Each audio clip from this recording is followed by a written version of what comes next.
मेरे सवाल का जवाब तो आया ही नहीं सर, जो मैंने आपको आईना दिखाया था आपके इतिहास पर।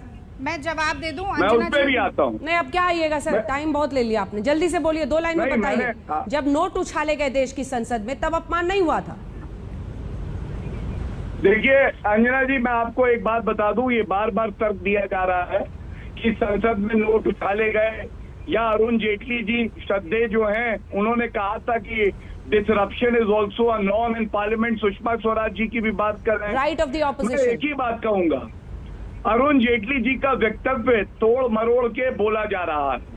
अरुण जेटली जी ने बताया किस तरह से 2G घोटाला हुआ, सीएजी रिपोर्ट आई नोट पर कुछ बोलते ही नहीं है सर आप गौरव जी। और जिस भ्रष्टाचार नोट की आप उछालने बात पर कर बोलते रहे ही हैं, नहीं है, सब पर बोल लेते हैं जल्दी से। अंजना जी, क्या मैं नोट उछालने पर कुछ नहीं बोलते हैं? मैं बोलूंगा आपको। क्या वो सही था? एक बात बता दूं, क्या आप उसके लिए शर्मिंदा हैं? क्या उसके लिए आप देश से माफी मांगेंगे? फिर हम राजनीति से मांगेंगे। अंजना जी, सबसे पहले तो अगर आपको ये लगता है कि पहले विपक्ष ने कुछ गलत किया, अगर आपको लगता है, हमें नहीं, ये दलील नहीं है, ये जवाब नहीं हो सकता। सॉरी, सुनिए, तो दो गलत सही बनाते हैं। पहली आप बात। हर दिन डिबेट में नेहरू से लेकर इंदिरा पर पहुंचते हैं, और मैं आपसे एक सवाल आपके इतिहास में पूछ लूं तो आपको परेशानी होगी गौरव जी, तो ये सही नहीं है सवाल हर किसी से। रागिनी जी थोड़ा सा इंतजार कीजिए, रागिनी जी थोड़ा सा इंतजार कीजिए एक बार। ठीक है, आ रही हूँ गौरव जी, जल्दी से एक बार अपने दर्शकों को जरा सुना देते हैं। सुनिए, ये तस्वीर पहले दिखाइए, वीडियो। बाजवा साहब ये सांसद है कांग्रेस पार्टी के, और इन्होंने ही रूल बुक टेबल पर चढ़कर ऐसे उछाला था, जिसकी वजह से आज सभापति का गला रूंध गया और उन्होंने बहुत ही भावुक होकर अपनी बात कही, उनकी आंखें भर आई। इन्हीं बाजवा साहब से हमारी सहयोगी मौसमी सिंह ने बात की है, सुनिए दलील में क्या कह रहे हैं, जल्दी से सुनाइए। चर्चा हम चाहते थे काले कानूनों पर, और ये जो सब्जेक्ट लाए हैं, ये सब्जेक्ट लाए हैं कि एग्रीकल्चर में कमियां पेशियां क्या हैं और कमी पेशी कैसे दूर की जाए। ये तो सब्जेक्ट ही नहीं था। सब्जेक्ट है 9 महीने से किसान जो बैठे हुए हैं, 500 से ज्यादा जिनकी सब्जेक्ट जानबूझ के बदला गया, उनको बदला गया, देश को डिसीव करने का, धोखा करने की कोशिश की गई, और ऑपोजिशन को डिवाइड करने की कोशिश।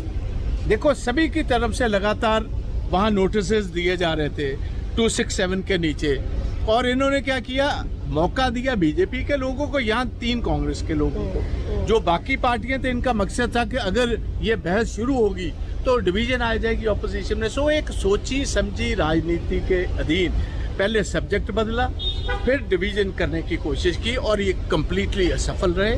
और मैं ये एक दफा फिर कहना चाहता हूँ, किसानों की लड़ाई हम लड़ते रहेंगे। आपके खिलाफ कार्रवाई होने वाली है, कार्रवाई खुशी से करें। अगर किसानों के लिए मेरे खिलाफ ये मुझे सजाए मौत भी देना या फांसी देना चाहते हैं, वो भी मैं कबूल करूं। लेकिन रागिनी जी, उन्होंने अपनी दलील में जो तमाम बातें कही, तो आप रूल बुक फेंक देंगे, चेयर की तरफ फेंक देंगे, राज्यसभा में, ऊपरी सदन में, जहां पर कम से कम इस तरह का हम लोग व्यवहार नहीं देखते थे, आप रूल बुक फेंक देंगे। अगर आपका ये सवाल तो सही है, अगर आपके किसी नेता के साथ किसी ने ऐसे बीजेपी नेता ने किया होता, तब भी आप यही बात बोलती, तब भी आपको भगत सिंह याद आते।